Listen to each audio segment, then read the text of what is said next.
እኔ ተስፋ የለኝም ማንንም አይሰማኝም በቃ ህዝቤ እንዲሰማኝና ጠቅላይ ሚኒስትር ዶክተር አብይ አህመድ እንዲሰሙኝ ይሄንን እማጸናለሁ ጥሬን አቀርባለሁ ከነ ቤተሰብ ጎዳና ላይ ሊወጣ ነው እኔ ፎቶ ላይ ያየው ነበር ተረከዝሽ ላይ ተልጦ የሚያሳየው ይሄ ፎቶ ማለት ነው የት እንደሆነ ታስታውሻለሽ እሺ እሱ ፓሪስ ማራቶን ሙሉ ማራቶን ሮጬ ካሸነፍኩት በኋላ ጫማ እንዳለው ባልቶኝ ነው እየተላጠ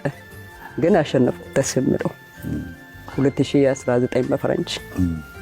አሁን በሩጫ ህይወትሽ አጠቃላይ ሰራሁት ወይ ማገኘሁት ምትይው ሀብት ምን ያህል ይገመታል ያገኘው የምለው ሀብት እንግዲህ በልጅነት ያፈራው ሁሉ እንደ ጓደኞቼ ሁሉ ዛሬ ፎቅ ሰርቼ ለራሴ አይደለም ለአገሬ ህዝብ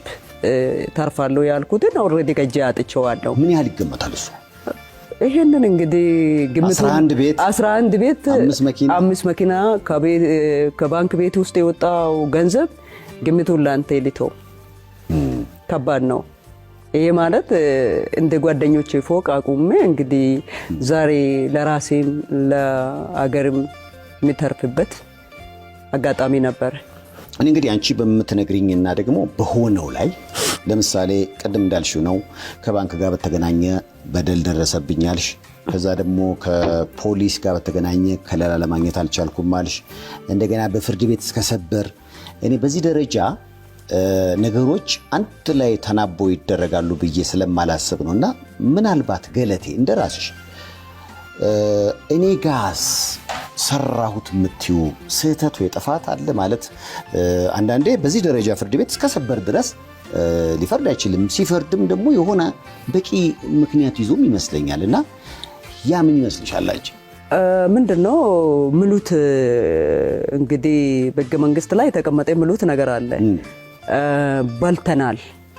ባልተናል ነው ምለው ይሄንን ንብረት በሙሉ ማለት ነው ተጠቅመናል የሚባል አባባል አለ አረኔ ያልተጠቀምኩም አልበላውም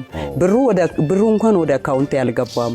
አስገብቻለሁ ነው ምሎ ሽማግሌዎች ራሱ ሲጠይቁ እሺ እንሂድና እንየው አሉ ሄዶ ሲያዩ የለም የት ነው ታዲያ ያስገባ አሉት መልስ የለም ታዲያ ፍርድ ቤቱም ይሄን አልጠየቀልኝም አንዱ ይሄ ፍትህ ያጣው የሚደበ